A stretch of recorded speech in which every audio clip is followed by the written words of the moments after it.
তুই আজকে সন্ধ্যাবেলায় বিরিয়ানি খেতে করতে যাবি তো? হ্যাঁ যাবো। ওই যে দেখ বাম্মারা ছেলেটা আসছে।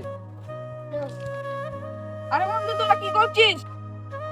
আরে বন্ধু, আমরা আজকে সন্ধ্যাবেলায় বিরিয়ানি খাওয়া প্ল্যান করছি। বলে ওদের অকাদি নাই যাওয়ার। বেশ দাঁড়া, আমি এক্ষুনি দাদার কাছ থেকে টাকা নিয়ে আসছি। আয় চল তাহলে। দাদা কি করছো? কিছু বলছিস ভাই? ঠিক আছে তাড়াতাড়ি কাজ করে বাড়ি চলে এসো। বেশ ভাই, বাড়ি যা। ঠিক আছে দাদা।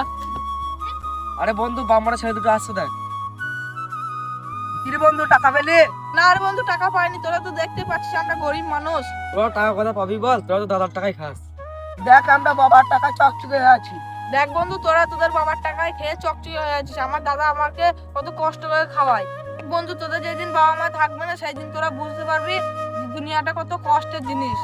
একটা কথা সবসময় মাথায় রাখবেন, বাবা মা না থাকলে বোঝা যায় দুনিয়া কিরকম।